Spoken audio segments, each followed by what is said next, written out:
Good evening, good evening, good evening, kings and queens, ladies and gentlemen. This is Refined Rose back with another video. Yeah, I just got off a panel, and on the panel I was talking about my DV and the reason why I want a man, but I don't need a man. So that was on the prompt. I don't know what order it was on the prompt, but that was the talking point. So I explained why I'm not with my current husband now because of the abuse. And they asked me, two men asked me, how long have you been married? I said 2 years. We've been separated a year.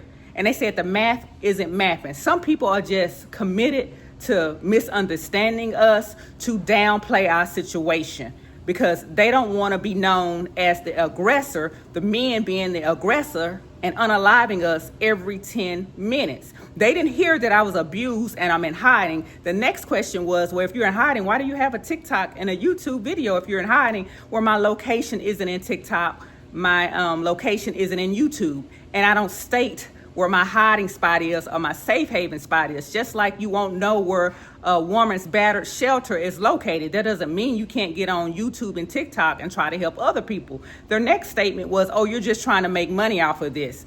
Why would I want to make money off of my own pain and hurt? I'm trying to help other people that are being abused. So you can't compete with toxic masculinity. Two of these men has toxic masculinity.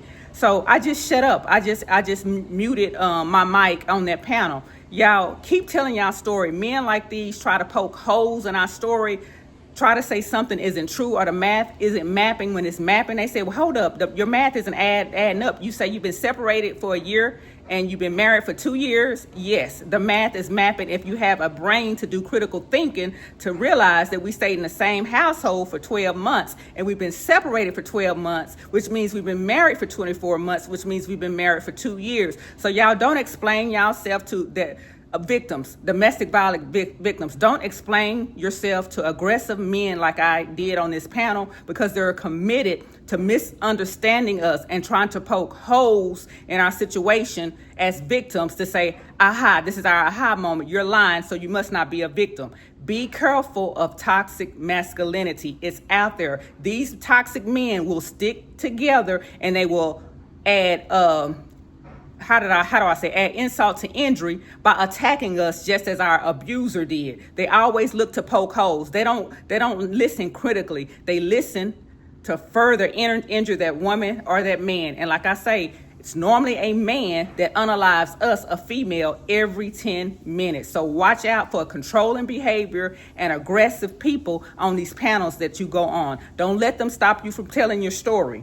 These are toxic men. Just be careful when you're telling your story. They may attack you. Bye for now.